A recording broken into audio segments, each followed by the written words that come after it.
Welcome to an era where giants ruled the earth, creatures that were fast, powerful, and utterly merciless. These beasts were at the very top of the food chain, showing no mercy to their prey. From the Triassic to the Cretaceous periods, each one was a master of the hunt, a living embodiment of predatory instinct and prehistoric terror. Today, we're counting down the top 50 most terrifying and lethal carnivorous dinosaurs that ever existed. Get ready for a lot of claws, fangs, and primordial fury. Stick with us to the end, because each dinosaur is more dangerous than the last. Imagine a 6-meter-long predator, powerful, fast, and lightning-quick, appearing right in front of you. This is Xenotarsosaurus. A resident of the late Cretaceous period, its body was built for swift lunges and deadly attacks. Its massive hind limbs and large head marked it as a born hunter. This predator lived in what is now Argentina, amid arid plains, scattered bushes, and drying waterholes.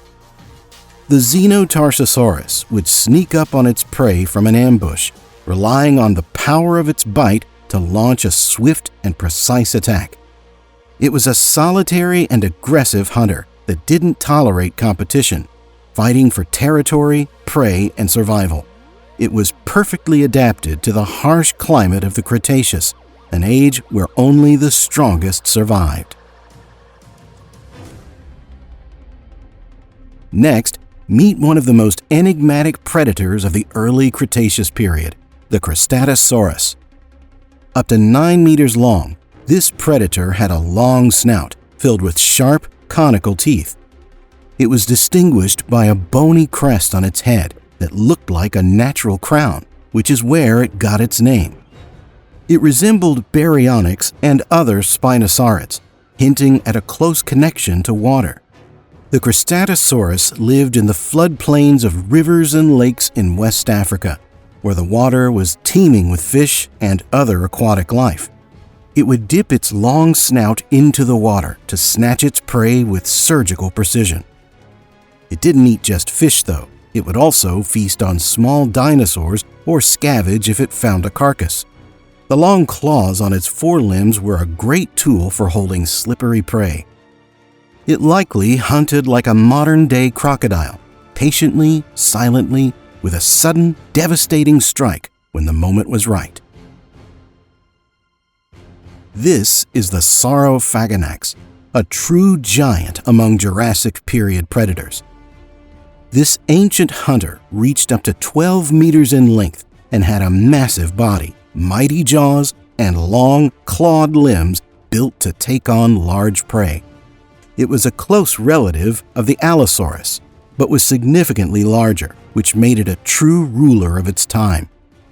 The Saurophaganax lived in what is now North America, in dense forests and wet plains where immense sauropods grazed.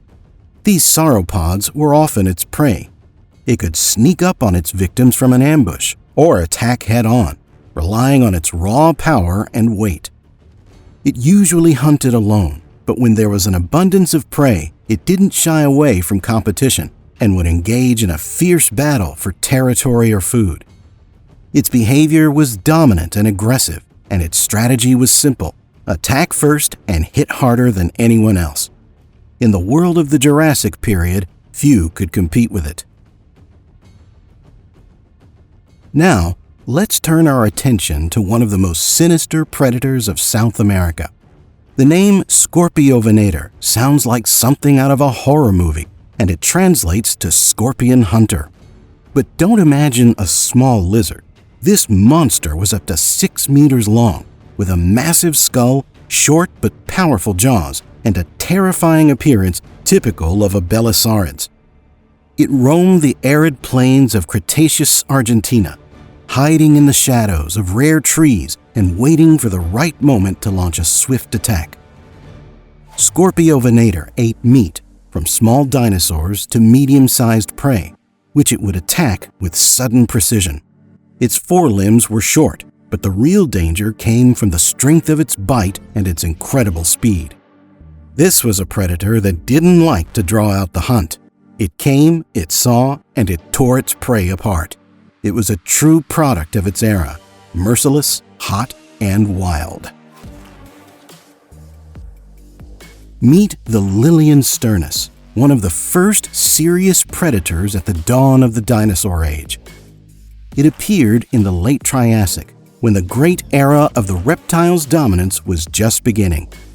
Its body was light and agile, its hind legs were long, and its tail acted like a rudder, helping it balance during a swift chase. The Liliensternus wasn't a giant, only about 6 meters long, but it made up for its size with speed, quick reflexes, and sharp vision.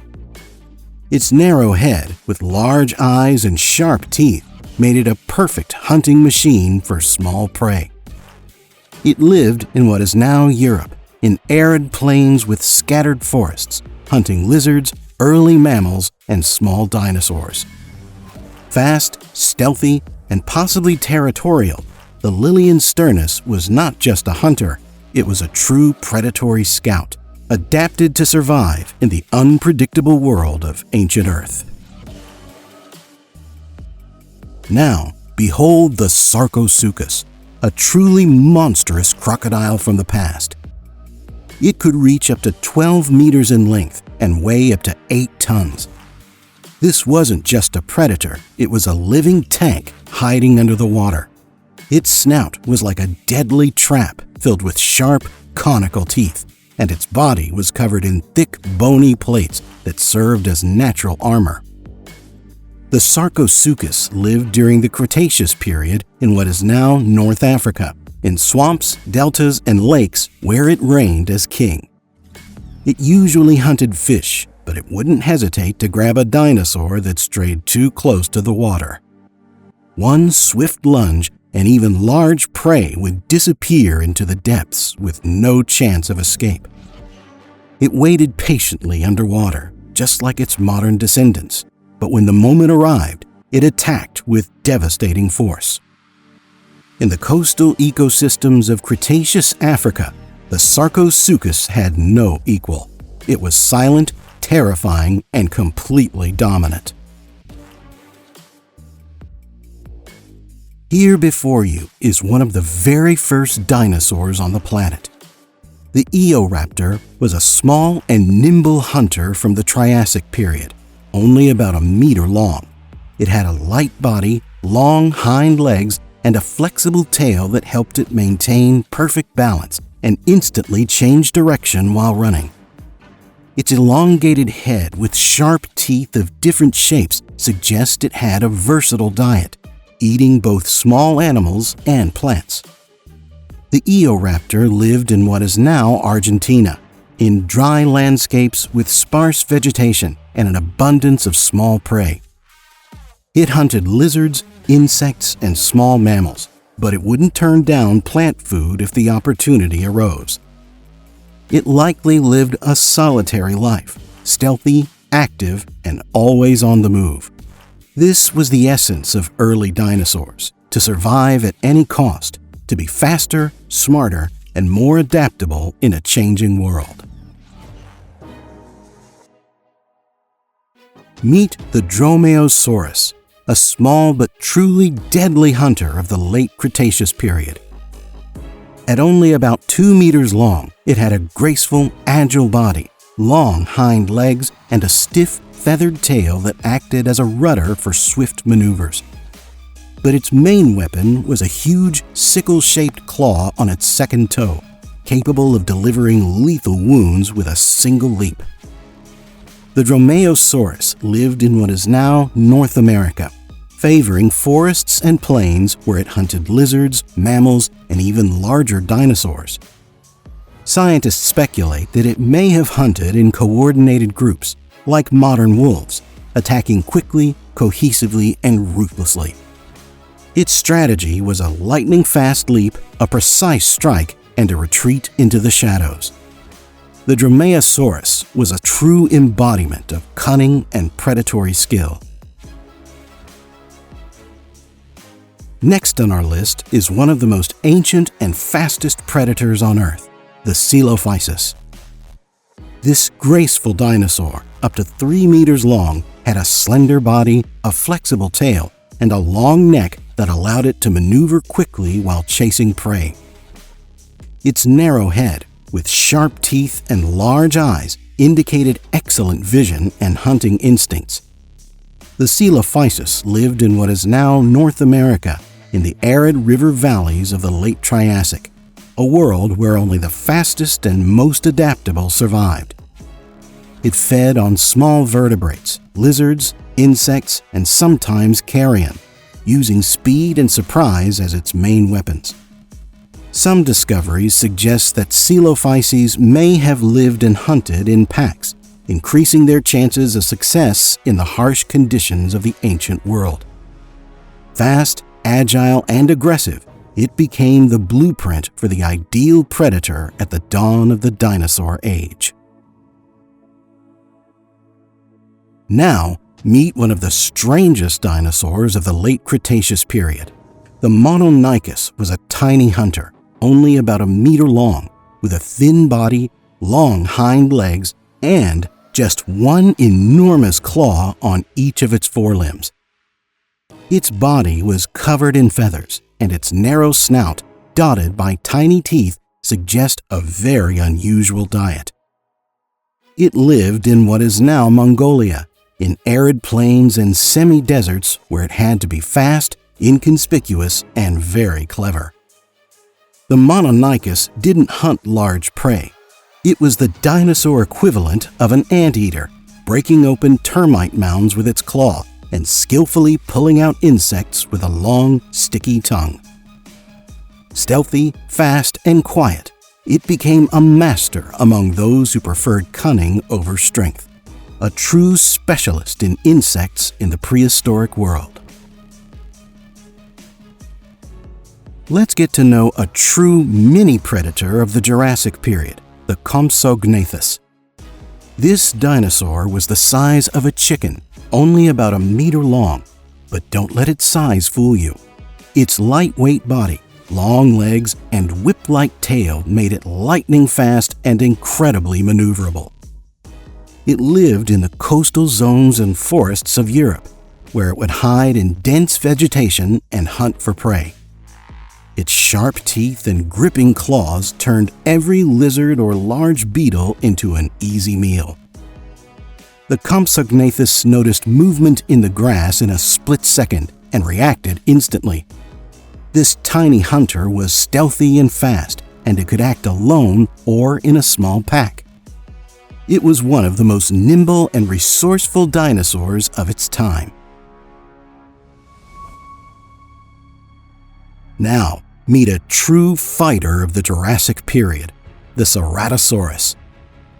This predator, up to 7 meters long, not only had a powerful body and a flexible tail, but also looked intimidating, with a horn on its nose and bony crests above its eyes, like it was wearing battle armor.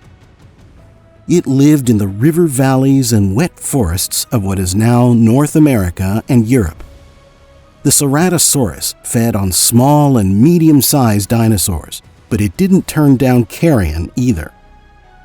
Some scientists even believe that it could catch fish using its elongated snout like a harpoon. This predator was stealthy and lightning fast.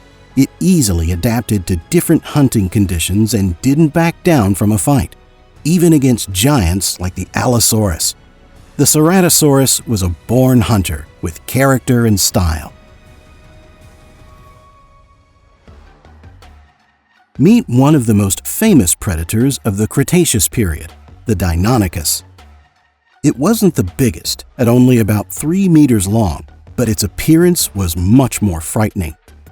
It had a feathered coat, a long, stiff tail for balance, and incredibly powerful hind legs with that deadly, sickle-shaped claw. This claw was a real weapon with which the Deinonychus could tear flesh with terrifying efficiency. It lived in what is now North America, hunting in forests and plains teeming with life. It's thought that it didn't hunt alone, but in groups, acting with frightening coordination.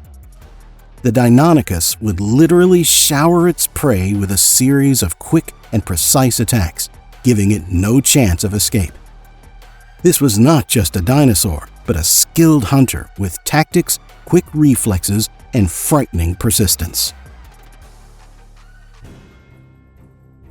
The Ornitholestes was a predator built for speed and agility. This slender Jurassic dinosaur reached only 2 meters in length, but its long hind legs, flexible tail, and narrow head with sharp teeth made it a perfect hunting machine. Its forelimbs were like graspers, mobile and armed with claws. They helped it snatch prey in an instant. The Ornitholestes roamed the forests and swamps of North America, among dense vegetation and a multitude of potential victims. Its diet included lizards, insects, small dinosaurs, and even careless fledglings. It hunted quickly and precisely, like a shadow. One leap and the prey couldn't escape. The Ornitholestes was not just a predator, it was the embodiment of swiftness and natural precision. The Troodon was one of the smartest dinosaurs to ever walk the earth. This predator, about 2.5 meters long, had a light body, long legs, and huge eyes, perfectly adapted for night hunting. Its feathered coat, sharp claws, and gripping toes made it incredibly agile and mobile. It lived in the forests of the late Cretaceous period in what is now North America, where it would hide in the shadows, waiting for the moment to make a precise attack.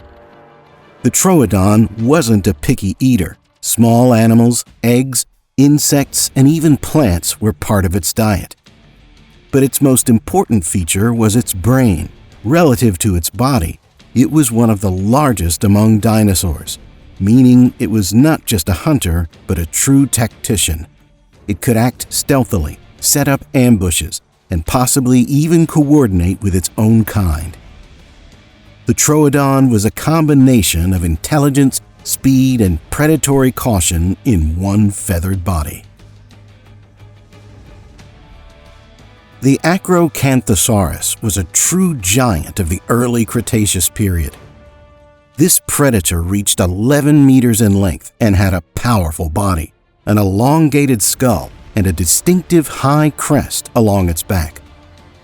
The elongated vertebral processes gave it a frightening silhouette and may have been used for thermoregulation or intimidating displays. It lived in what is now North America, where dense forests and coastal plains were full of life and potential prey. Its diet included large sauropods and ornithopods, and the Acrocanthosaurus hunted them not with grace, but with brute, crushing force. A sudden attack, a powerful bite, a body slam, and even the largest victims would fall. Judging by its body structure, it preferred to hunt alone. Its behavior combined aggression, confidence, and absolute dominance, making it one of the most formidable predators of the Cretaceous period. Meet the Albertosaurus, a formidable predator from the late Cretaceous period and a close relative of the mighty Tyrannosaurus rex. Up to 9 meters long, a massive skull, razor-sharp teeth, and powerful hind limbs. Everything about it said, this is a hunter, not a scavenger.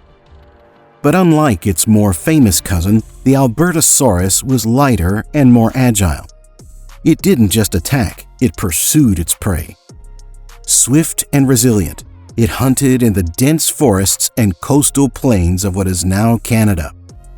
Its prey included hypsilophodonts, ornithopods, and other large herbivores that it could knock down with a powerful blow while on the run. What makes it even more interesting is that paleontologists have found evidence of possible group hunting. Yes, this predator may have hunted in a team, like modern wolves. Tactics, speed, aggression, and coordinated actions, the Albertosaurus wasn't just a killer, It was a strategist, a true predatory general of its time. The Utah raptor was a feathered predator with claws like something out of a nightmare. It wasn't just a dinosaur, it was a killer the size of a car, one of the largest dromaeosaurids in history, reaching up to 7 meters in length. Its long, feathered limbs, sharp teeth, and terrifying claws on its feet meant that an encounter with it could be your last. The Utah raptor lived in prehistoric Utah, among the forests and semi-deserts of the early Cretaceous period. While other predators relied on a solitary attack, the Utah raptor acted differently. It used coordination, teamwork, and cohesion. Scientists speculate that the Utah raptors hunted in groups like wolves, wearing down their prey and attacking from the flanks. Their targets could have been even giants like iguanodons. They were fast, smart, and deadly. The Utah raptors didn't just survive in the harsh conditions of Cretaceous America, they ruled, and they did it in a way that instilled fear on an instinctual level. The Dilophosaurus was a predator with a crown of prehistoric terror. As one of the first truly large hunters of the Jurassic period, it reached a length of 6 to 7 meters and was slender, fast, and surprisingly maneuverable. But the most striking feature of its appearance was the 2 elegant bony crests on its head. They were likely a symbol of beauty and strength rather than a weapon, which it could use for intimidating displays, attracting mates, and scaring off rivals. The Dilophosaurus lived in what is now North America, in warm forests and on the banks of ancient rivers. It was a clever and swift hunter, capable of launching a lightning-fast attack on small and medium-sized dinosaurs. Its sharp teeth and claws made the fight short and merciless. If food was scarce, it wouldn't turn down carrion. It was a solitary and territorial hunter, ready to fight for its area of influence. Although its crests weren't a weapon, the Dilophosaurus itself was a true predator, fast, striking, and deadly. Meet an amazing creature from the early Cretaceous period, the Confuciusornis, one of the oldest primitive predatory birds ever found. It was the size of a pigeon, only about 60 centimeters long, but it had a striking appearance. A body covered in feathers, a beak without teeth, and long tail feathers, which were especially impressive in males, like a prehistoric peacock. Its wings were developed enough that it could actively fly or at least glide between trees, making it a true acrobat of the Cretaceous forest. The Confuciusornis lived in the dense forests and marshy areas of ancient China, where life was abundant and there were plenty of hiding spots for hunting. It fed on insects, small animals, and possibly plant matter, relying on its sharp eyesight and quick reflexes. A unique feature was the claws on its wings, which it used to grip branches, moving like a small, ancient predator in a bird's body. The Confuciusornis is a vivid evolutionary link between dinosaurs and modern birds, where the echo of reptiles could still be heard, but the breath of the future could already be felt. Here we have the Megapnosaurus, one of the first predators of the Jurassic period, all the features of a true hunter. It was about 3 meters long, with a lightweight and agile body, and long hind legs and a stiff tail that provided excellent maneuverability and balance during sharp turns. Its narrow head with sharp teeth and large eyes suggested excellent vision and the ability to react quickly to any movement.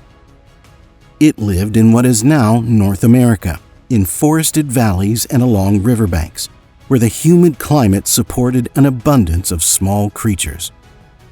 The Megapnosaurus fed on small vertebrates, insects, and possibly didn't mind carrion. It could launch swift attacks or sneak up from an ambush, acting quickly and silently. Some scientists believe that it hunted not only alone, but also in small groups, especially when the competition for food became fierce. Next on our list is one of the first true predators of the Cretaceous period, the Eocarcharia. This dinosaur, about 6 to 7 meters long, had an elongated skull filled with teeth as sharp as knives and a light, flexible body perfectly adapted for swift hunting. Its appearance foreshadowed the mighty Carcharodontosaurs with the same sinister skull outlines and terrifying jaws. The Eocarcharia lived in what is now North Africa, in arid coastal plains where numerous ornithopods and other herbivores roamed among the sparse vegetation. They were most often its prey. It attacked suddenly and quickly, using its maneuverability and excellent vision. It was a solitary hunter, ready to defend its territory and food from other predators. The Eocarcharia was lightning fast, aggressive, and ruthless, a true harbinger of the even more formidable predators of the Cretaceous era. Here's a true predator with an Antarctic attitude, the Cryolophosaurus, one of the most unusual dinosaurs of the early Jurassic. Its length reached 6 to 7 meters, its body was elongated and mobile, and its powerful hind legs allowed it to reach a decent speed. But its main feature was its signature crest on its head. It resembled a wave curved forward and likely served as a visual display to attract a mate or scare off a rival. Interestingly, this predator lived in what is now Antarctica, which was not yet covered in ice, but instead thickly overgrown with forests and had a cool but mild climate. In these shadowy and humid jungles, it hunted small and medium-sized animals, from reptiles to primitive dinosaurs. The Cryolophosaurus was not only beautiful, but also dangerous. Sharp teeth, an agile body, and aggressive behavior made it the master of the local forests. And its crest was a true symbol of strength, evolutionary style, and ancient superiority. Appearing in the arena of prehistoric Southeast Asia is the Spinosaurus, one of the first tyrannosauroids to make a name for itself in the Cretaceous world. Its length reached 6 to 7 meters, and it was a well-balanced, powerful predator with a massive head, strong hind limbs, and, unlike its later relatives, fairly long forelimbs with 3 clawed fingers. It lived in what is now Thailand, among humid tropical forests and river valleys where life was abundant everywhere. And the Spinosaurus wasn't just a hunter here. It was the terror of the region. Thanks to its strength and sudden attacks, it easily dealt with small and medium-sized dinosaurs, as well as other vertebrates. Its size surpassed most of its competitors, which gave it an advantage in both hunting and defending its territory. Fast, aggressive, and perfectly adapted, the Spinosaurus was a true harbinger of the future dynasty of predatory titans, the crown jewel of which was Tyrannosaurus rex itself. Meet one of the earliest predators on the planet, the Procompsognathus. This graceful theropod, only about 1.2 meters long, was lightweight, agile, and truly swift. Long hind legs and a slender tail provided perfect balance and maneuverability, turning it into a fast and clever hunter. Its narrow head with sharp teeth and large eyes indicated excellent vision and a strong predatory instinct. The Procompsognathus lived in forested and arid areas of the late Triassic in what is now Europe, where stealth and speed were more important than size. It hunted insects, lizards, and small mammals, acting silently and lightning fast in the thickets of the ancient forest. The behavior of this miniature predator, according to scientists, was solitary, active, and extremely cautious. It was one of those who paved the way for the evolution of carnivorous dinosaurs. Now let's go back to the beginning of the Jurassic period, where a clever hunter roamed the dense forests of South America, the Piatnitskisaurus. This dinosaur was about 4 to 5 meters long and had a lightweight body, a long tail, and a narrow skull with teeth as sharp as blades. Its entire structure suggested one thing: you're looking at a true sprinter of ancient times. The Piatnitskisaurus lived in what is now Argentina, in warm and humid areas where there were many small vertebrates. Its diet included lizards, primitive mammals, small dinosaurs, and possibly insects. It hunted stealthily, suddenly lunging at its prey with lightning-fast precision. This dinosaur led a solitary life and was always on the alert, as competition in those forests was fierce. Fast, cautious, and incredibly perceptive, the Piatnitskisaurus was a true master of survival in the prehistoric world. Meet a true arrow of the Cretaceous period, the Deltadromeus, whose name literally means delta runner. This graceful predator reached up to 8 meters in length, but it was light, swift, and incredibly agile. Its long hind limbs and thin, flexible tail created a perfect balance while running, turning it into a sprinter of the ancient world. The Deltadromeus lived in what is now North Africa, in arid and semi-desert plains where open spaces gave it its main advantage: speed. It hunted small and medium-sized animals, reptiles, primitive dinosaurs, and other fast-moving creatures that it could catch in a matter of seconds. It was likely a solitary hunter, stealthy and precise, relying on sudden bursts of speed and lightning-fast attacks. Its behavior was perfectly suited to the open environment: silence, observation, and a swift lunge when the prey didn't even have time to realize what was happening. On the overgrown shores of ancient Madagascar, at the very end of the Cretaceous period, a true predator reigned: the Majungasaurus.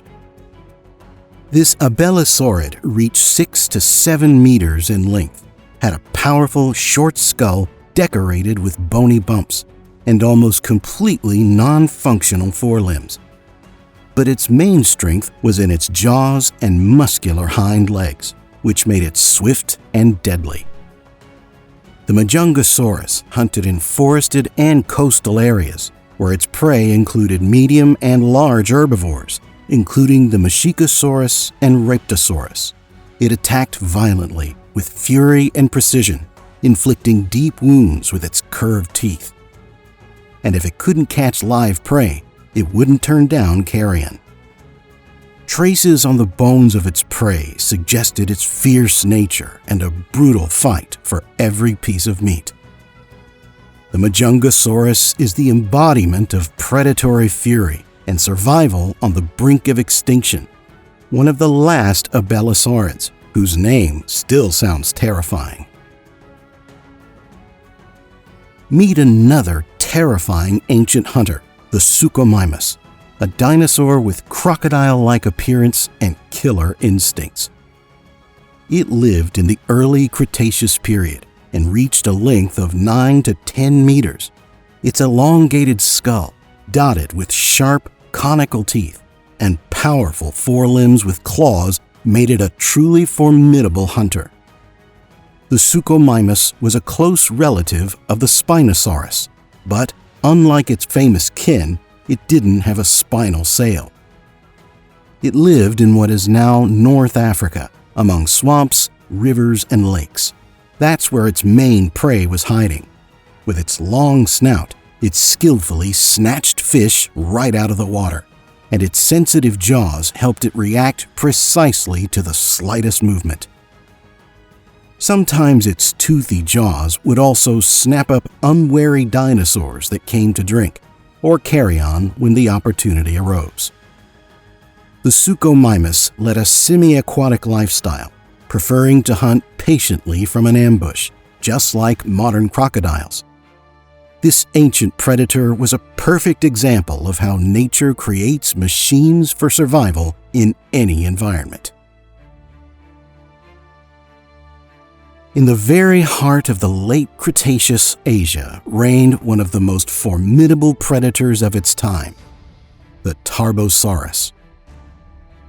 This giant reached 12 meters in length and had a massive body, a huge head, and jaws studded with long, curved teeth capable of crushing even bone.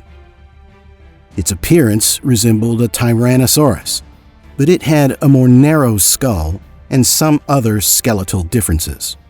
The Tarbosaurus lived in what is now Mongolia, in arid plains and ancient river valleys where numerous herbivores roamed, an ideal hunting ground.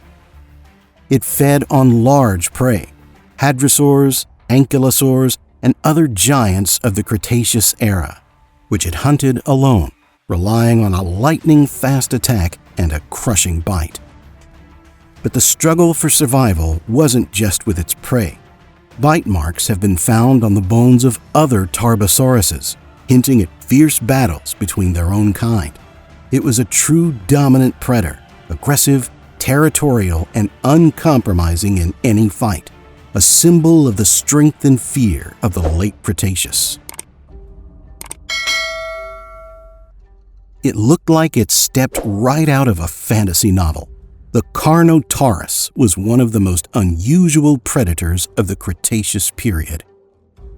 About 8 to 9 meters long, with a muscular body, comically short forelimbs, and a pair of horns above its eyes, it looked like a real demon of the prehistoric plains.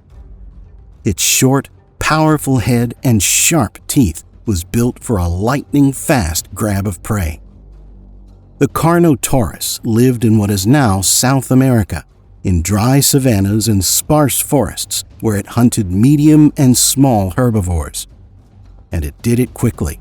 Thanks to its long legs and lightweight body, it was considered one of the swiftest predators among large dinosaurs.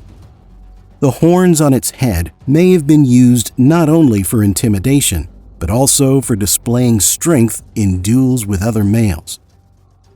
The Carnotaurus wasn't just a hunter, it was a true gladiator of the Cretaceous world. Meet one of the most striking and ferocious predators of the Cretaceous period, the Allosaurus.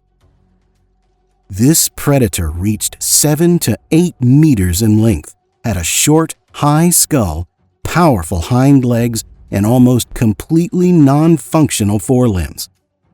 Its snout was dotted with bony bumps and ridges, giving it a menacing, almost demonic appearance. The Allosaurus lived in the areas that are now South America, in arid plains and forested valleys where it was a true nightmare for local herbivores. It hunted ornithopods and even young titanosaurs, attacking quickly, ferociously, and unexpectedly. This predator likely led a solitary life and fiercely defended its territory from any intrusion.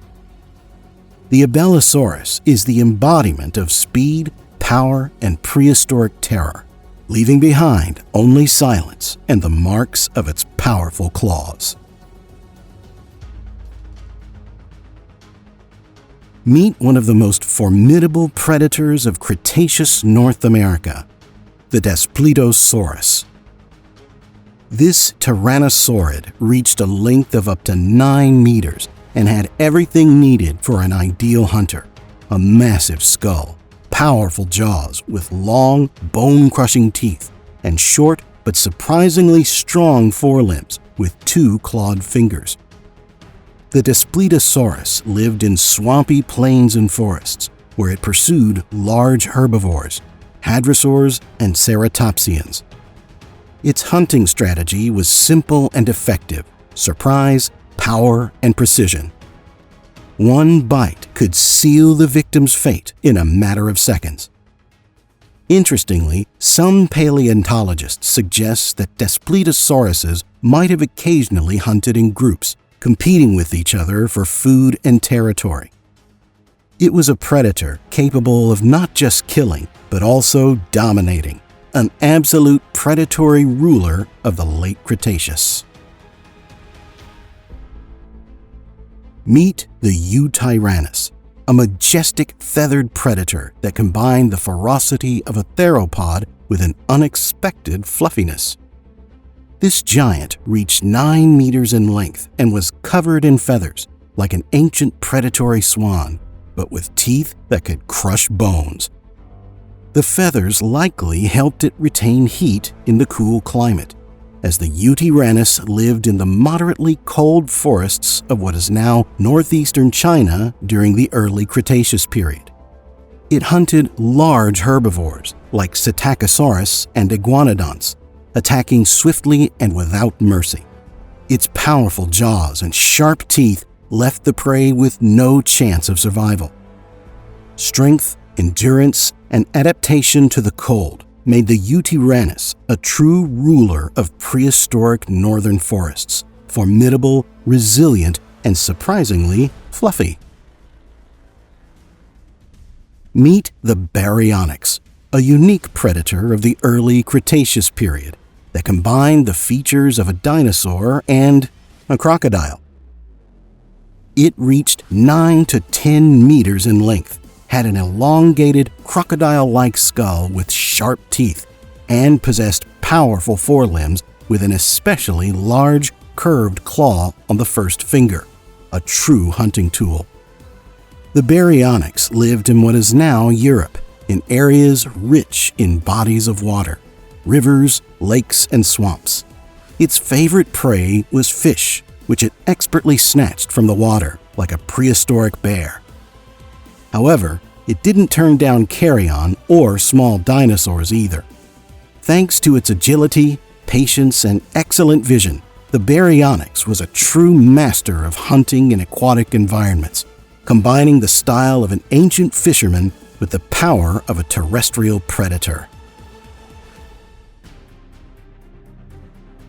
Meet the Neovenator, a formidable predator of the early Cretaceous period that lived in what is now Great Britain.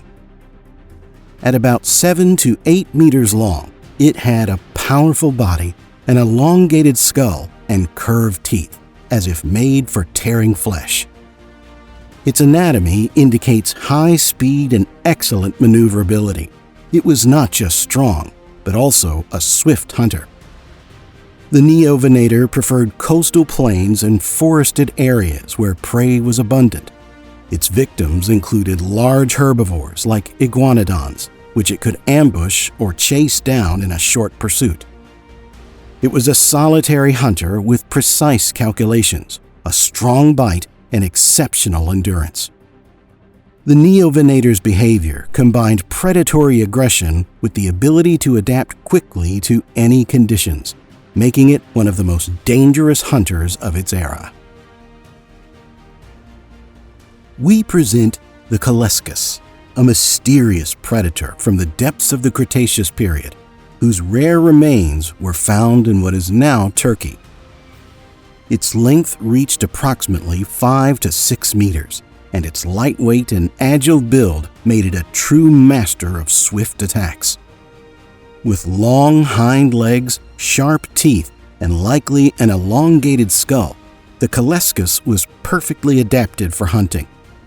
It lived in coastal forests and plains, where it stalked small and medium-sized animals, including dinosaurs, lizards, and possibly didn't mind carrion. Fast, stealthy, and deadly, it acted lightning fast, attacking from an ambush. The Colossal's behavior, it seems, was solitary, cautious, and characterized by an ability to survive in the most unstable ecosystems of the late Cretaceous. Meet the Megaraptor, one of the most mysterious and deadly predators of the Cretaceous period, reaching up to 10 meters in length. Its body was surprisingly light and agile, and its main feature was its massive forelimbs with giant claws, true weapons of murder.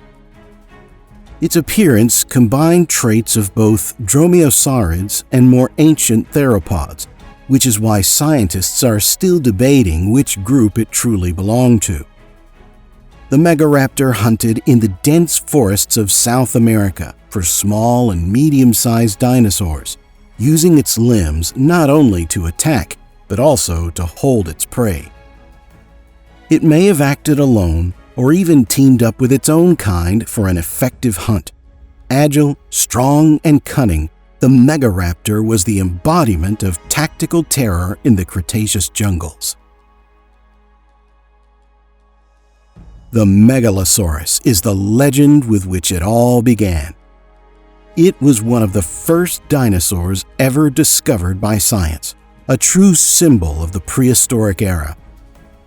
The Megalosaurus reached 7 to 9 meters in length and had a massive body, powerful hind limbs, and a formidable head full of sharp, curved teeth.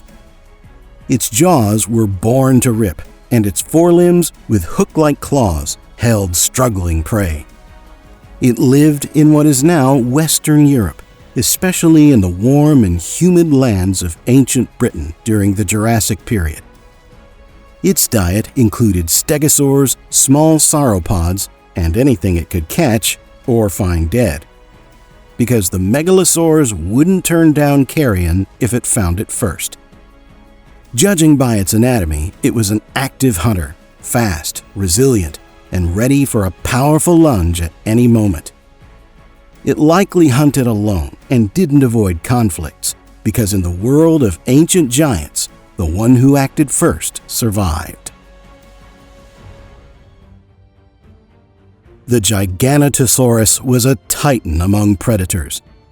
This behemoth could reach up to 13 meters in length and was considered one of the largest land predators to ever live on the planet.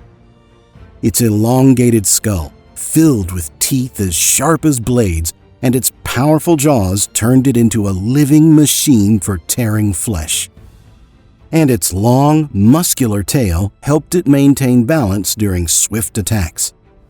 It lived in the Cretaceous period in what is now Argentina, among dusty plains and scattered forests, where a giant victim could be hiding behind every hill. Its diet included some of the largest creatures to ever inhabit the earth, giant sauropods like the Argentinosaurus, but the Giganotosaurus rarely acted alone. Scientists speculate that it may have hunted in a pack, coordinating attacks to wear down and exhaust its prey. This collective energy and cohesion made these predators almost unstoppable. The Giganotosaurus wasn't just a dinosaur, it was the embodiment of power, strategy, and ancient terror that reigned at the top of the prehistoric food chain. The Maposaurus was a South American nightmare of the Cretaceous period. This gigantic theropod reached 11 meters in length and had a massive body, powerful hind limbs, and terrifying jaws armed with teeth that seemed designed to tear flesh. Its appearance resembled a Carcharodontosaurus, and for good reason, as they were close relatives. The Maposaurus just had a slightly shorter skull and an even sturdier body. It lived in the dense forests and open plains of what is now Argentina, where true titans, giant sauropods like the Argentinosaurus, roamed the land. But the Maposaurus wasn't afraid of its prey's size. It likely hunted in a group, coordinating its attack with other predators. This collective hunting allowed Maposauruses to attack from different sides, wearing down the giants and reducing the risk for each hunter. It wasn't just a hunter, but the embodiment of prehistoric strategy and power. The Maposaurus was a symbol of aggression, coordination, and dominance. It was one of those that ruled the ancient world with an iron grip and razor-sharp teeth. The Carcharodontosaurus was a predator with shark teeth. Imagine a dinosaur the length of a bus, up to 13 meters, and weighing over 6 tons. Its skull was elongated, and its teeth resembled the blades of a shark's jaws, which is how it got its name, shark-toothed lizard. The Carcharodontosaurus wasn't just large, it was the embodiment of prehistoric terror. Its powerful body, strong hind legs, and incredible jaw strength turned it into a perfect machine for destruction. It lived in North Africa and South America, in plains, forests, and coastal zones where there were plenty of large herbivores, such as iguanodons and even giant sauropods. The Carcharodontosaurus could attack from an ambush, stalk tired animals, and deliver a crushing blow, fast, decisive, and deadly. Some scientists believe it hunted alone, like modern big cats, relying on strength, precision, and surprise. Aggressive, tutorial, and incredibly dangerous, the Carcharodontosaurus rightfully holds its place on the list of the planet's greatest predators.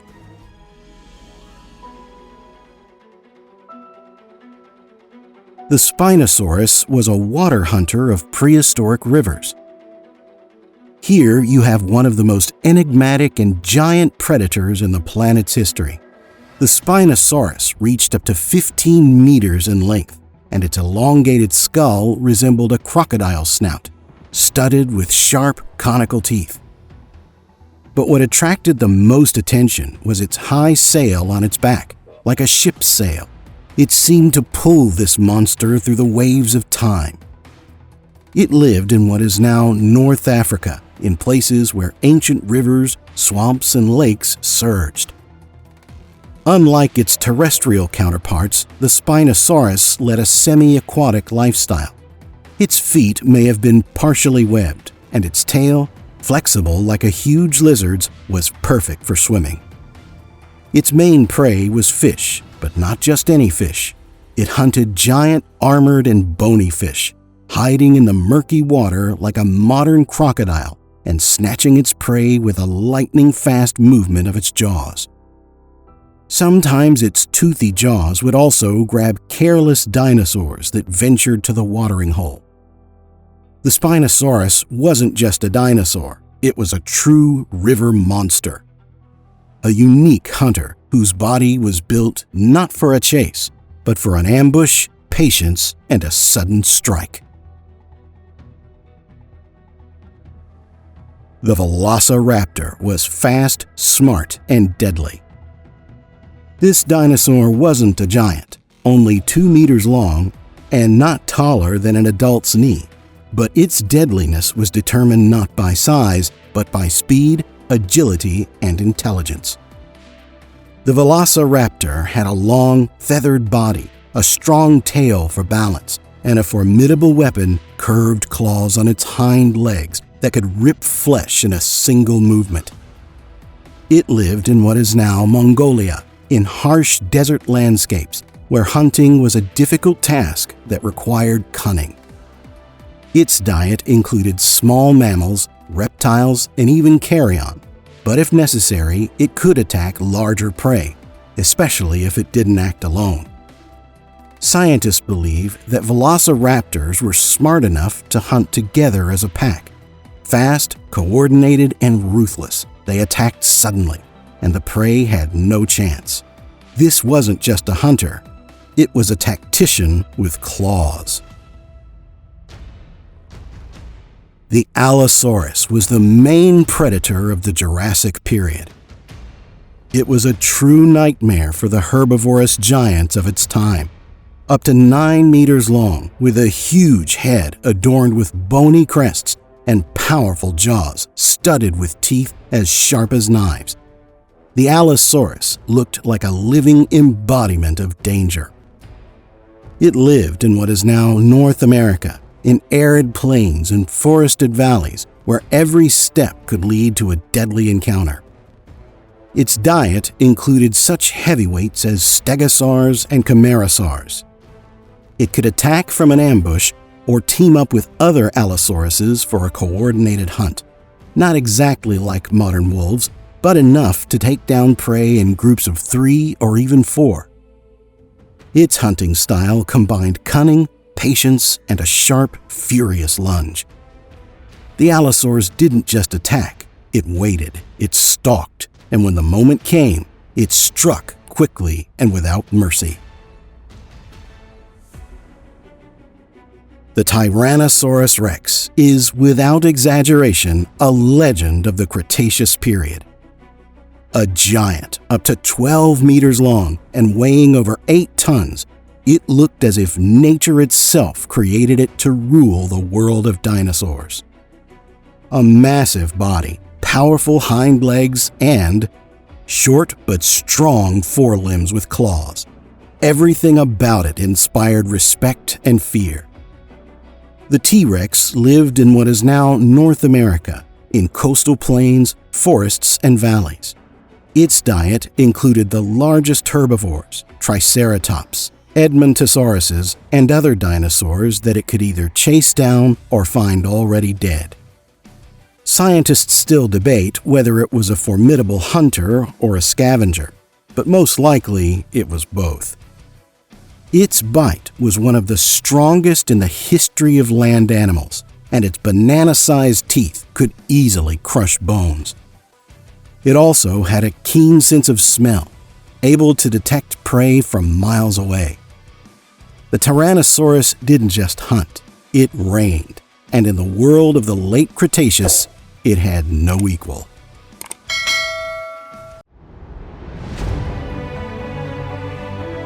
This time, as part of the series about the main battles between animals of different eras, we'll talk about the Triassic period. This period was the first in the Mesozoic area, the era of the dominance of dinosaurs. In it, the evolutionary arms race unfolded more vividly than in previous geological eras. The first lizards appeared in the air, on land, and in the oceans, some of which were predatory, others herbivores. The former actively hunted the latter and at the same time competed with each other for the upper steps of the food pyramid. In this issue, we'll try to highlight the most interesting and dramatic confrontations of this time. Subscribe to our channel, and that way you'll be the first to know when we post new videos. We also encourage our viewers to actively share their opinions about the work of the channel creators and support us with likes. This allows our videos to be promoted across the platform and give the opportunity to other science lovers around the world to see them. The Triassic period began approximately 251 million years ago and lasted for almost 50 million years. At the very beginning, a type of lizards called archosaurs appeared.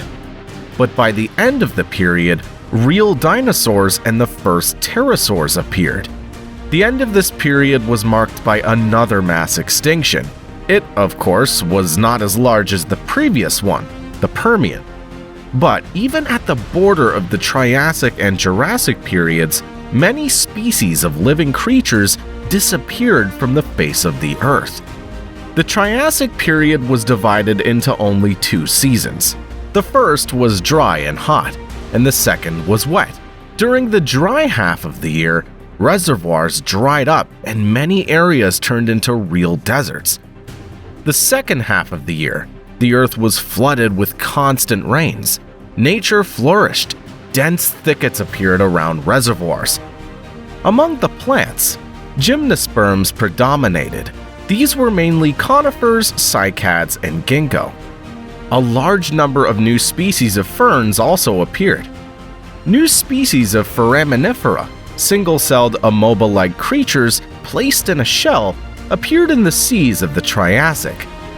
6-rayed and reliable 8-rayed corals also appeared.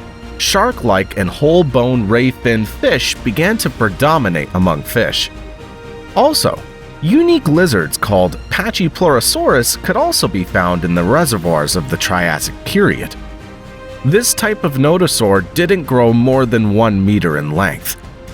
The species that gave the detachment its name lived in what's now Italy, Romania, and Switzerland. Their elongated body with a long neck and powerful tail was perfectly adapted for swimming. At the same time, the structure of the ear of these lizards suggests that they perceived sounds coming from above the surface of the water. They fed, like other nodosaurs, on fish and small marine animals. Nothosaurs were among the main marine predators of the early Triassic period, and they competed for the title of the main ocean predator mainly among themselves. Of course, predatory fish, like sharks, were also serious rivals for them. The largest nothosaurs grew up to 6 meters. They lived almost all over the world. The remains of these animals are found in Russia, China, Israel, North Africa, and other regions. Also, in shallow waters, one could meet such creatures as placodonts. In structure, the early representatives of this suborder were more similar to land animals, but gradually their tail acquired a flat shape. The limbs turned into flippers. Some of the 20 known species of placodonts acquired a bony shell. This element made them look like turtles. The largest of the placodonts grew up to 2.5 meters in length. They fed mainly on mollusks and crustaceans, but the real sea battles took place closer to the end of the Triassic period. At this time, in the seas and oceans, nothosaurs were gradually replaced by new reptiles. Ichthyosaurs and plesiosaurs, both of them changed their land lifestyle to an aquatic one. Both varieties turned out to be ideally adapted to hunting fish and other sea creatures. But the dawn of both varieties came in the next, Jurassic period. Therefore, we'll tell you more about the confrontation between ichthyosaurs and plesiosaurs in the next issue. Compared to the previous Permian period, life was simply in full swing in the airspace of the Triassic. Before the Great Permian extinction, only insects were real flyers, and larger animals were just trying to master gliding from tree to tree. Now, not only insects were flying in the air, but also a large number of flying lizards. Pterosaurs. Of course, their main food was fish and the same insects, but it's possible that in the struggle for a place in the sun, pterosaurs also fought with each other. Among the most famous flying lizards of the Triassic period, the following species can be distinguished. Eudomorphodon. This primitive pterosaur lived in what's now Italy between 208 and 210 million years ago. Its wingspan didn't exceed 1 meter. It fed mainly on fish. For this purpose, its mouth had 2 types of teeth: sharp fangs closer to the tip of the beak, and small triangular teeth at its base. Ostriodactyl. Some scientists consider this pterosaur related to Eudomorphodon, but most researchers distinguish it as a separate genus.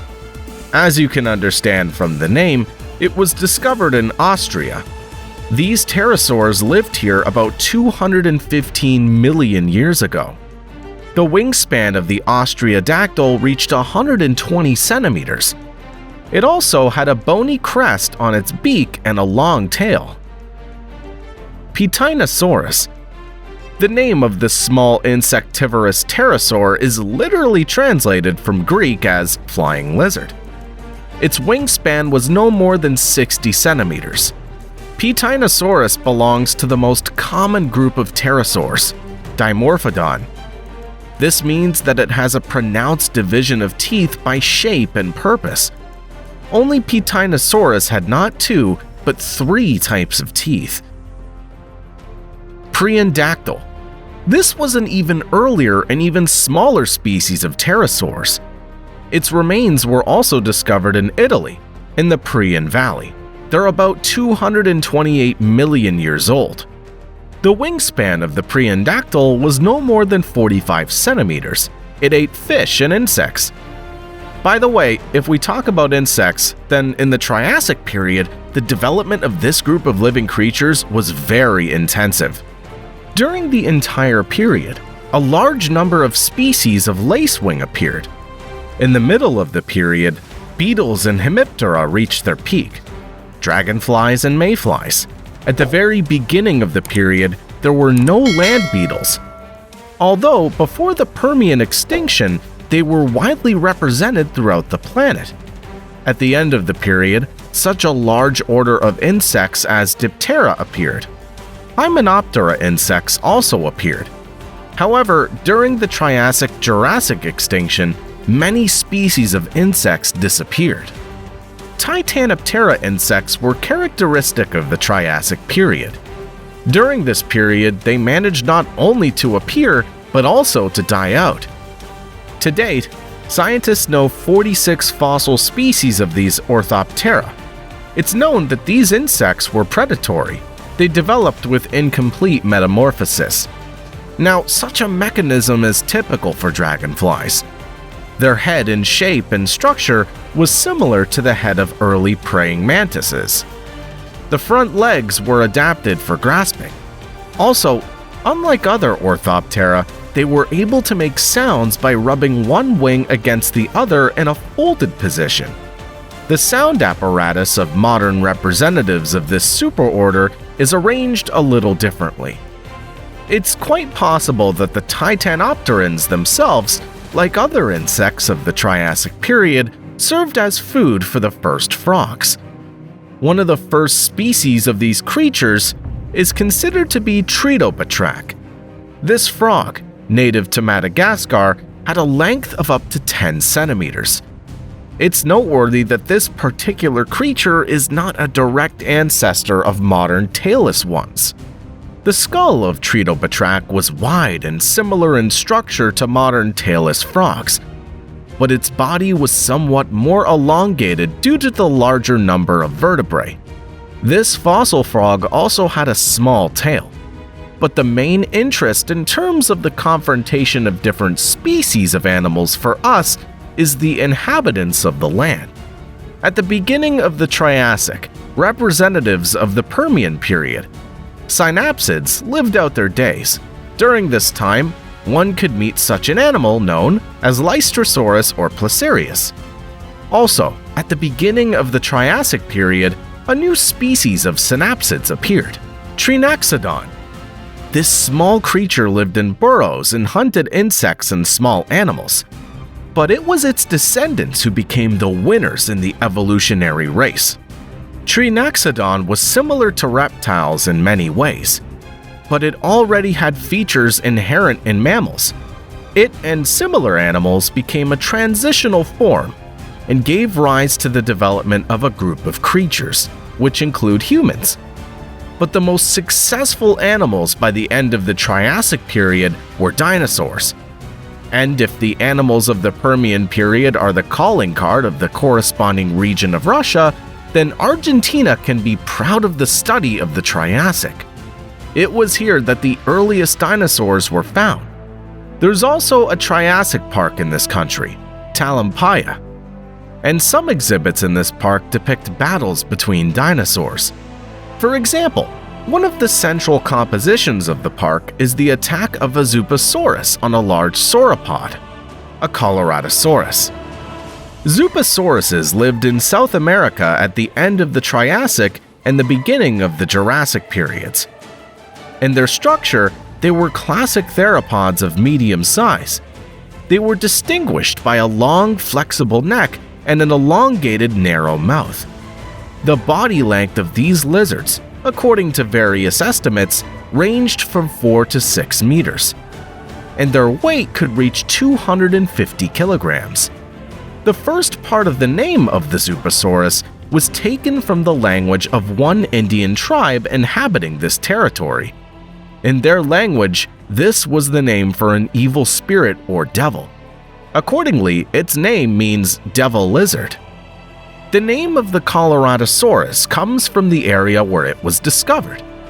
The remains of this and many other Triassic dinosaurs were found in the Los Colorados Formation in the province of the same name. The Coloradosaurus is a classic long-necked sauropod. Only in the Triassic they had not yet reached such gigantic sizes as in the subsequent periods of the dinosaur age. Its body length was only about 7 meters. Another sauropod dinosaur was discovered in the same area. It received its name in honor of the famous popularizer of paleontology, Donald Lessem. The scientist who discovered it, Jose Bonaparte, gave it the name Lessemosaurus. The body length of this sauropod could reach 9 meters. Another herbivorous sauropodomorph dinosaur from the Triassic period was discovered in the province of La Rioja. Thanks to this, it was named Riojasaurus. It's one of the earliest sauropods discovered. Its remains are from 210 to 220 million years old. Despite many similarities with later representatives of this group, Riojasaurus has one significant difference. The latest studies of its skeleton have shown that this dinosaur moved not on 4, but on 2 legs. All the sauropods described above could have served as prey for Zooposaurus or its relatives, but in addition to predatory theropods, other large predators lived in Argentina during the Triassic period. In the Talampaya Park, there's a figure of a 10-meter crocodile, Thalassocus. This monster is simultaneously a relative of both crocodiles and dinosaurs. Also in the Triassic period, such creatures as archosaurs were common. They most likely became the ancestors of real dinosaurs. In the Argentine Triassic Park, there's such a unique animal as Lagosicus. Due to its modest size, only 40 to 50 centimeters, it received a name meaning crocodile the size of a hare. At about the same time, another archosaur, Desmatosuchus, lived in the United States. It was up to 6 meters long and 1.5 meters high. This archosaur weighed up to 1 ton. Its back was covered with a bony shell and protected by spikes. It's believed that these creatures became the ancestors of ankylosaurs.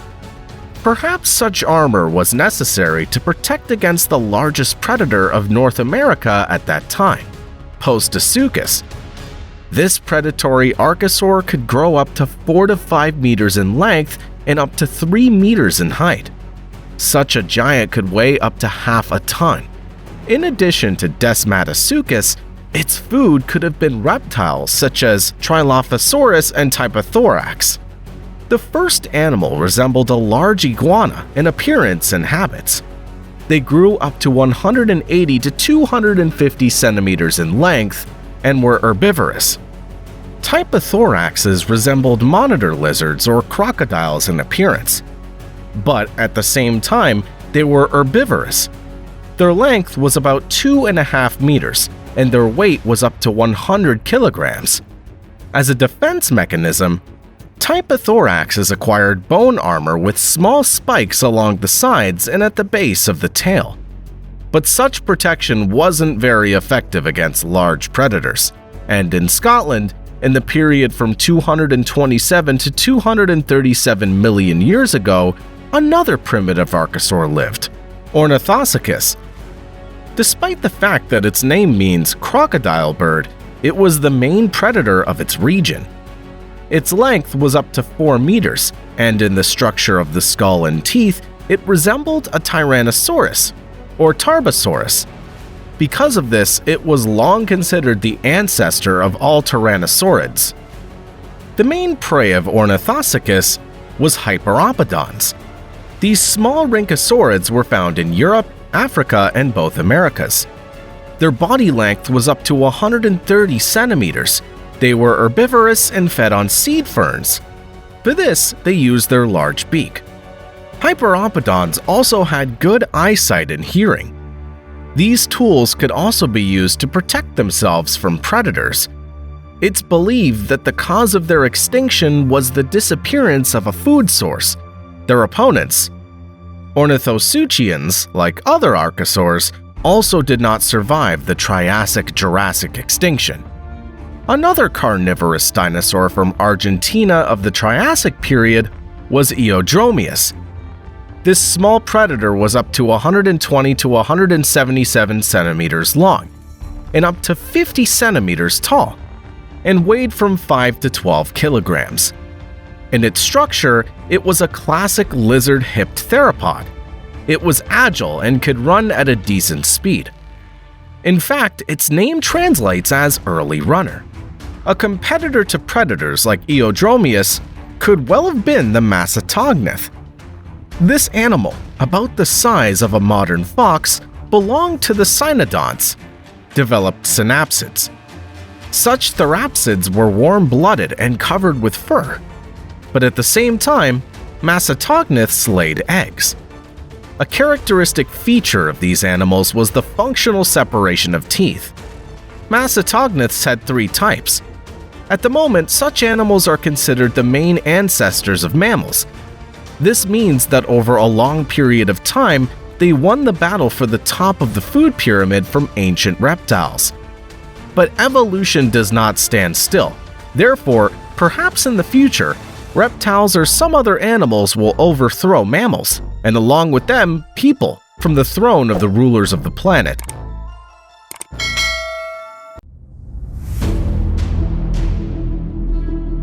Today, our series about the main battles between animals of different eras has come to the famous Jurassic period. True, most of the dinosaurs shown in Steven Spielberg's films belong to the next one, the Cretaceous. But the Jurassic period also had its heroes. And in this episode, we'll try to introduce viewers of our channel to their dramatic struggle for survival and leadership in the food chain. Be sure to subscribe to the Age of Dinosaurs channel, and also be sure to leave a like on the videos you like. This will help in promoting our channel according to the platform algorithms. Also, thanks to all your activity, these videos will be able to be seen by other science lovers from different countries. The second period of the Mesozoic began about 201 million years ago and lasted about 56 million years. It got its name from the mountain system located in Switzerland and France. During this period, many geological and climatic changes occurred. About 213 million years ago, the division of the supercontinent Pangaea into modern continents began. Warm, shallow seas formed between the diverging tectonic plates. In the southern hemisphere, the future Africa, Australia, India, and South America were still all together, forming the huge continent of Gondwana. And related animal species of the northern hemisphere were already separated and began to evolve in their own way. For most of the Jurassic period, the climate on the planet was warm and humid. Towards its end, in the equatorial regions, it changed to arid. About 183 million years ago, due to increased volcanic activity, the average air temperature across the globe increased by about 5 degrees Celsius. The amount of rain increased, which began to wash away more and more minerals into water bodies. This, in turn, provoked the rapid proliferation of algae and bacteria that consume oxygen. All this led to the formation of shale rocks, which are formed from organic matter with a deficiency of oxygen. The climate of the Jurassic period contributed to the rapid growth of vegetation. Almost all land was covered with lush forests. The main plants of this time were ferns and gymnosperms. The most common were cycads and ginkgo. In the Jurassic period, these plants grew throughout the temperate zone of the planet. Coniferous trees, similar to modern pines and cypresses, gradually developed the temperate zone of the planet. But in the Jurassic jungles, they played a secondary role. Fern trees also gradually lost their leading positions, and under the canopy of all these thickets, real dramas were played out daily. Each living creature in the struggle for survival used all possible means given to them by evolution. But according to tradition, we'll begin the story of animal battles with the water element. On the ocean floor in the Jurassic period, new hosts appeared, bivalves. They displaced the brachiopods common in the Triassic from their leading positions. Some of the bivalves switched from combing the bottom in search of food to filtering water through their gills. Also at this time, such an ecosystem as coral reefs began to form. Its basis was 6-rayed corals, which appeared in the Triassic. This system exists today in almost the same form as then. However, modern environmental and climatic changes in the foreseeable future may lead to its complete disappearance. The main inhabitants of coral reefs were various ammonites and a new type of cephalopods, belemnites. Belemnites were predatory animals that fed on other, smaller mollusks. Outwardly, they resembled modern squids placed in a full-fledged internal shell. Their shells could reach 3 meters in length and had an elongated cone-shaped shape. They consisted of 3 separate parts.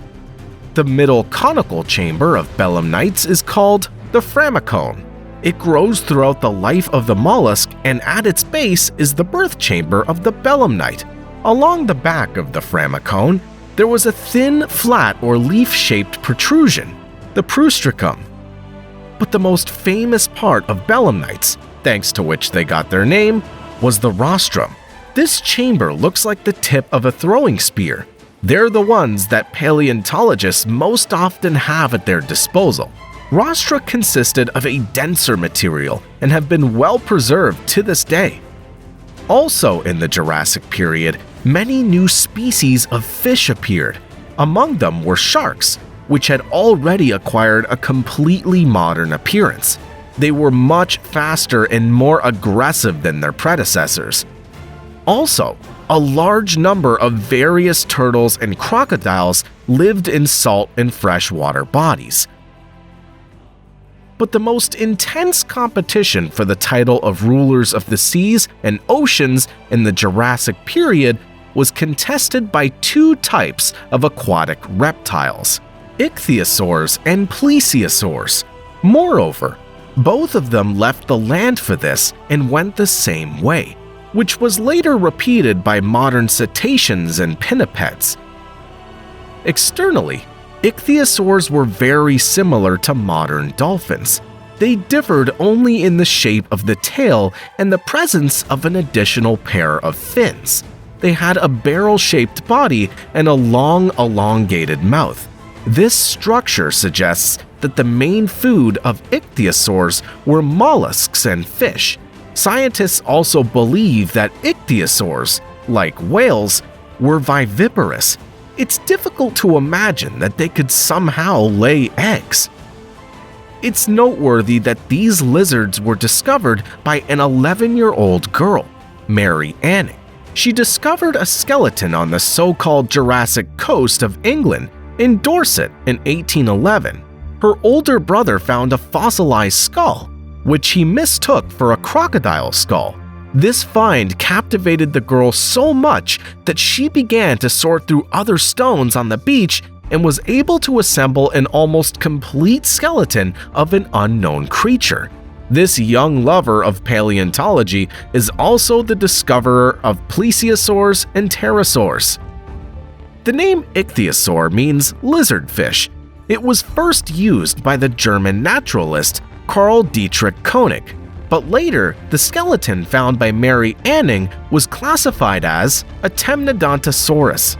According to some estimates, these ichthyosaurs could grow up to 9 to 12 meters and weigh up to 3 tons. To date, scientists have described several dozen species of these lizards that lived all over the world. A plesiosaur discovered later on the same beach was only 3.5 meters long. Now, this species, which gave its name to the entire family, is considered medium-sized. The largest plesiosaurs grew up to 15 to 20 meters. They had a large barrel-shaped body with 4 flippers on the sides. Plesiosaurs also had a long, mobile neck and a small head. The structure and arrangement of their teeth suggests that these lizards fed mainly on fish.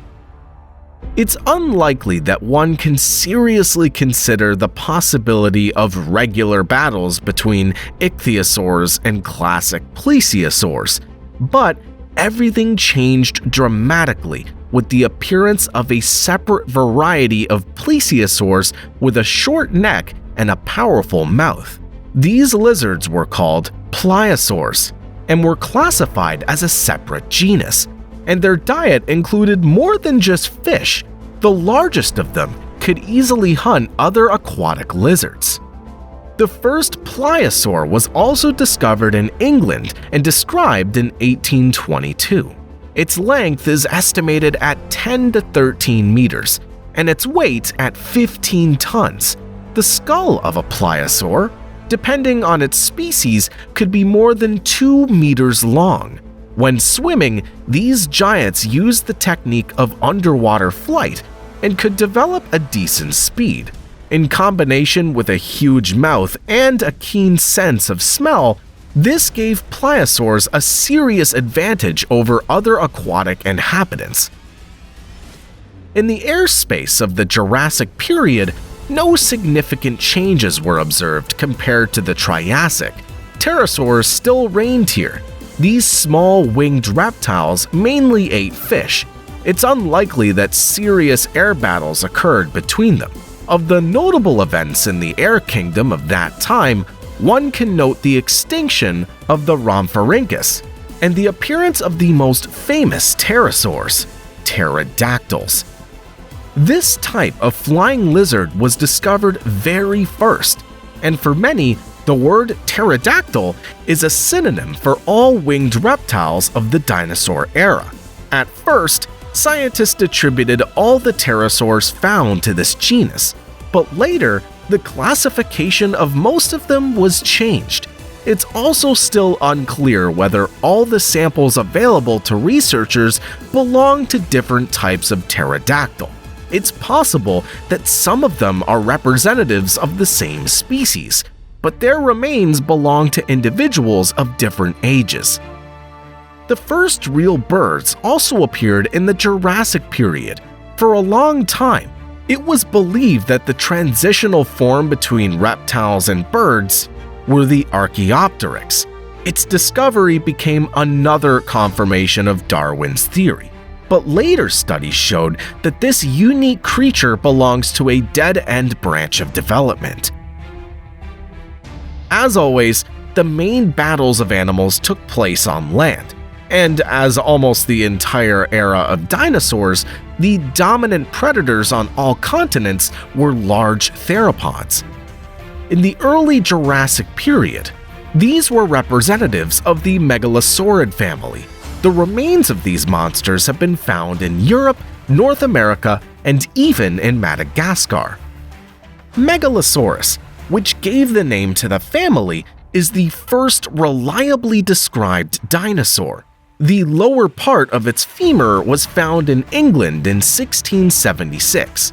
These carnivorous lizards lived in Europe from 166 to 168 million years ago. Their weight was about 2 tons, and the body length reached 9 meters. Another genus of this family, the Torvosaurs, lived in the United States, Portugal, Germany, Tanzania, and Uruguay. Their remains are 145 to 165 million years old. The body length of the Torvosaurs was about 10 to 12 meters, and their height was up to 4 meters. They weighed about 3.5 to 4.5 tons. Another group of large theropod dinosaurs, the Allosaurids, appeared 155 to 145 million years ago. They were also distributed throughout the world. Along with Coelurosaurids, they lived in the same areas as the megalosaurs, but scientists suggest that representatives of different families occupied different ecological niches and did not compete for food.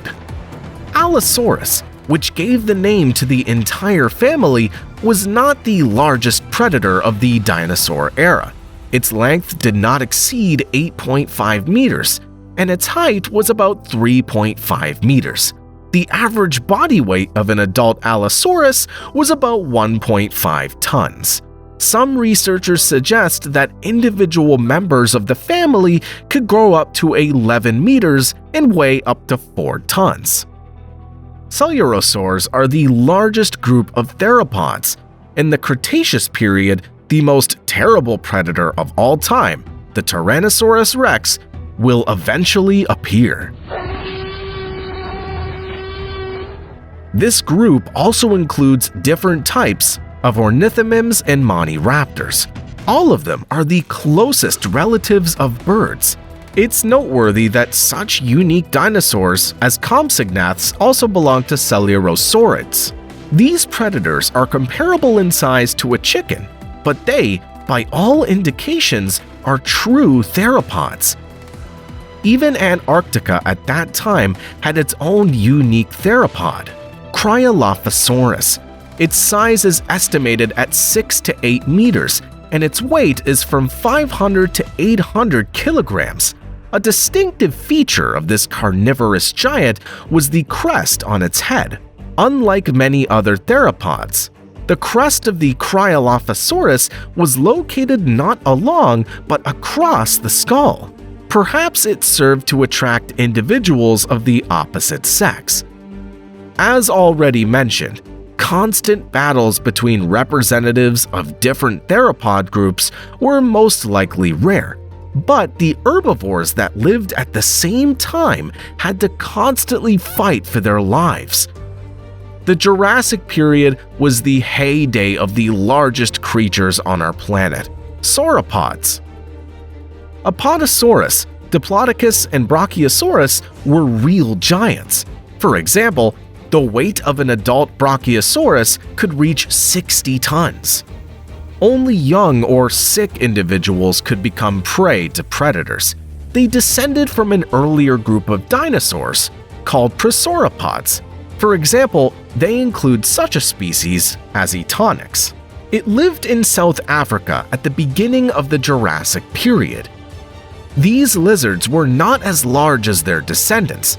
Also, it's possible that prosauropods moved not on 4 but on 2 legs or periodically changed their mode of movement.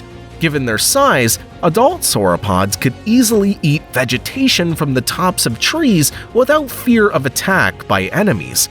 Although there are suggestions that some theropods of the Jurassic period were pack hunters.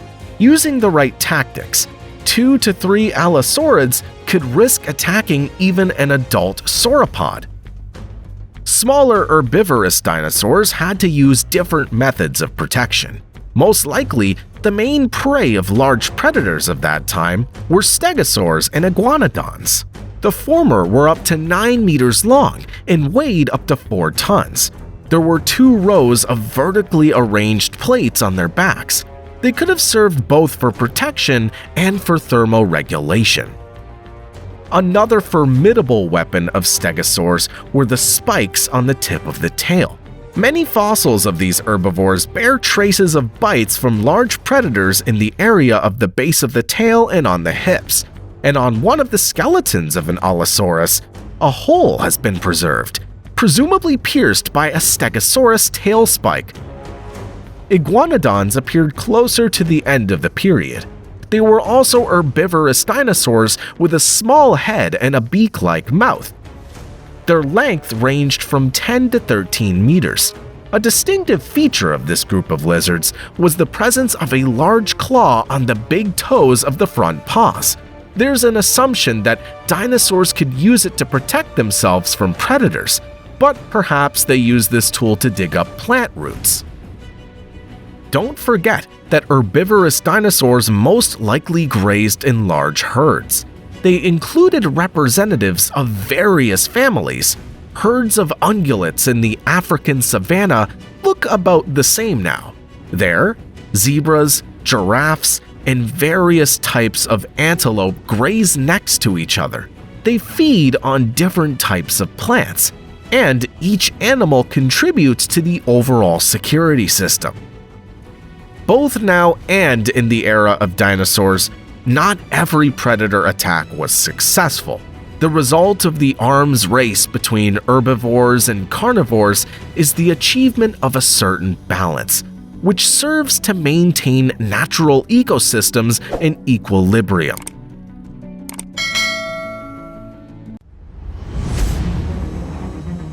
The Cretaceous period of the Mesozoic era became a real era of dinosaur heyday. At that time, a huge number of the most diverse reptiles lived on land, in water, and in the air. Many of them were real giants. They're familiar to us both from documentaries and feature films. Mass culture made them very popular all over the world. And today, we'll tell you about the main confrontations between dinosaurs and their contemporaries. The arms race between carnivores and herbivores once again approached its apogee. But another natural cataclysm ended this stage with another major extinction. By subscribing to our channel, you'll be the first to know about the appearance of new videos we post. And with the help of your likes and comments, it really helps promote our channel to more people. This allows other science lovers to get acquainted with the history of the evolution of different species of animals. The Cretaceous period lasted about 79 million years. It began about 145 and ended about 66 million years ago. The giant continents of Gondwana and Laurasia finally split into the continents we know today. At the same time, the level of the world ocean first rose and then fell. From about the middle of the period, the average air temperature across the planet gradually fell. Ice caps formed at the poles. In some regions, the temperature dropped to +4 degrees Celsius in the winter, but the last 4 to 5 million years have seen a slow warming. In the second half of the period, a real revolution took place in the plant kingdom. Flowering, or angiosperms, appeared. In the forests of the Cretaceous period, oaks, beeches, and magnolias of almost modern appearance were already in full swing, but there was still no grass under them. Scientists associate the evolution of flowering plants with the flourishing of insects. With their help, pollination of angiosperms began to occur. Diatoms have also been known since the Cretaceous period. They're notable for the fact that their skeleton consists of silicone. The remains of these algae are the basis of siliceous slits and other deposits. The marine fauna of the Cretaceous period was also very diverse. It included more than 600,000 families of various animals. For comparison, scientists know only 450,000 families from Devon, which is often called the Age of Fish. At the beginning of the Cretaceous, the main marine predators were pliosaurs. We talked about them in a previous video, dedicated to the battles of animals of the Jurassic period.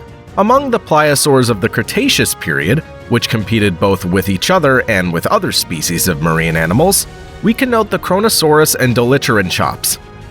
According to some estimates, the body length of the Kronosaurus could be up to 10 meters long.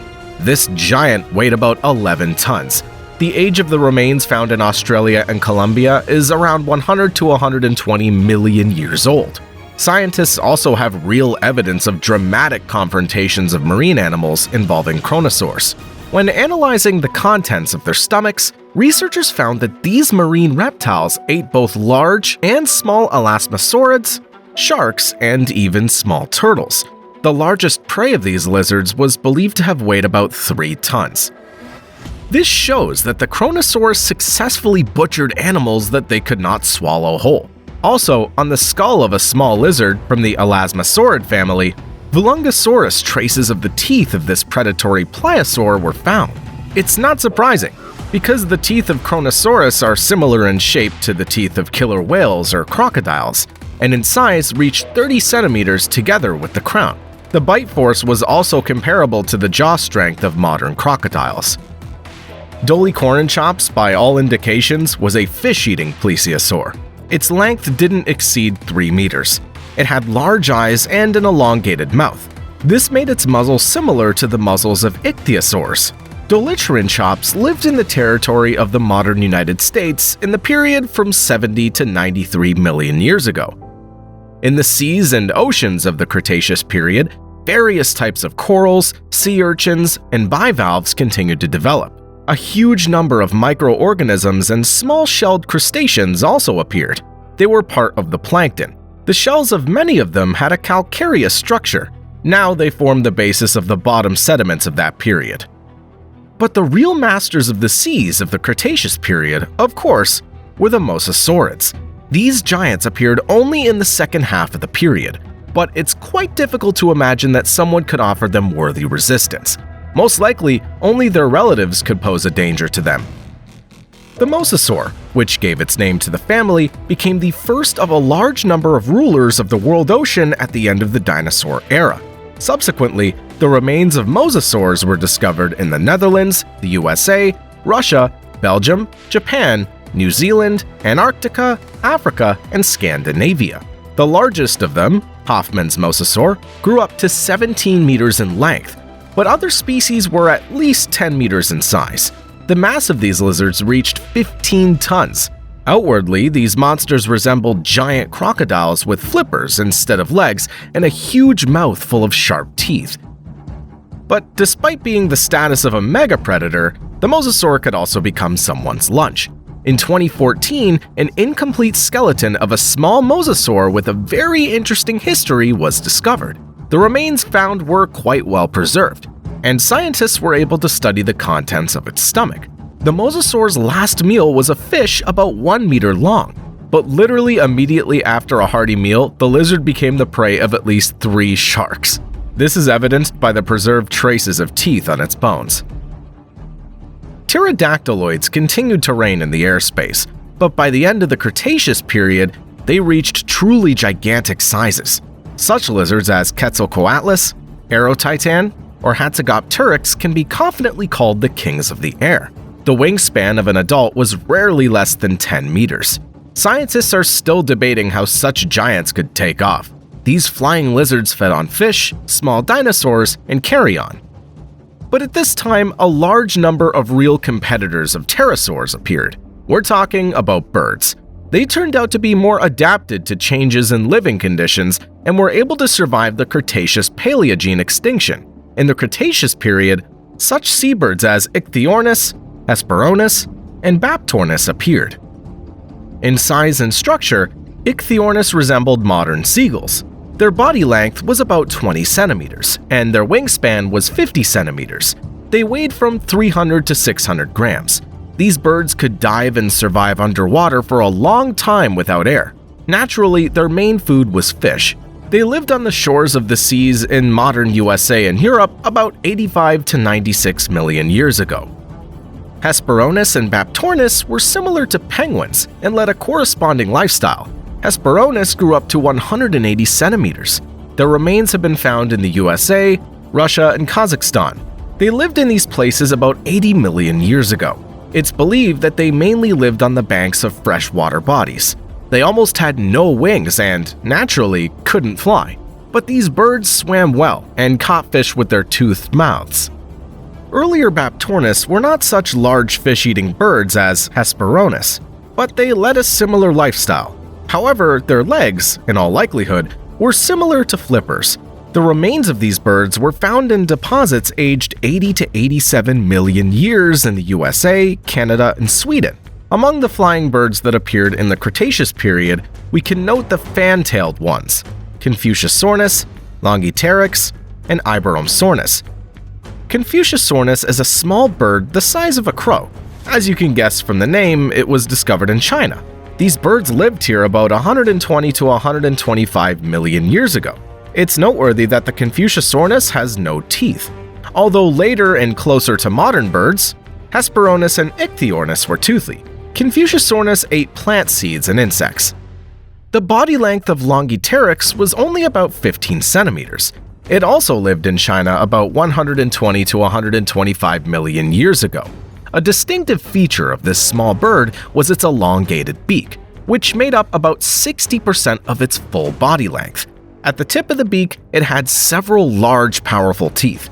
At first, scientists assumed that it was a tool for catching fish, but later, the stomach contents of one of the fossilized specimens were studied. It turned out that the Longipteryx ate the seeds of gymnosperms. It seems that they used their teeth to extract these seeds from cones. Iberomsornis, which lived at the same time in Spain, was much closer in structure to modern birds. It was a small bird with a body length of only up to 15 centimeters and a wingspan of up to 20 centimeters. Iberomsornis ate insects. At the moment, science doesn't know much about these birds. Researchers have only one specimen, and it's without a skull and wings. But nevertheless, the most dramatic confrontations between animals took place on land. The Cretaceous period saw the heyday of a wide variety of carnivorous and herbivorous dinosaurs. Both acquired a variety of new devices for attack or defense. Of course, the dominant predators on different continents were the largest theropods. The most famous of them is undoubtedly the Tyrannosaurus rex. This predator, which lived in North America, is the hero of a large number of Hollywood blockbusters and documentaries about dinosaurs. Even our channel dedicated several separate episodes to this. Asian herbivores were terrified by the relative of the T-Rex, Tarbosaurus. In Africa lived the Carcharodontosaurus. In South America, Giganotosaurus. All of them walked on two legs and had giant mouths filled with large, sharp teeth. Also, tyrannosaurids and other large theropods had a powerful short neck. With its help, they could lift and shake the captured prey, causing it even more suffering. Tyrannosaurus and its relatives were most often confronted by the largest herbivores of that time. These were sauropods, stegosaurs, ceratopsians, and many other types of dinosaurs. We talked about sauropods in detail in a previous video. In the Cretaceous period, among these long-necked giants, you can distinguish the Argentinosaurus, Titanosaurus, or Brachiosaurus. If we've already talked about the first two species more than once, then this time we'll dwell on the third one in more detail. Brachiosaurus is notable for the fact that it was discovered in India.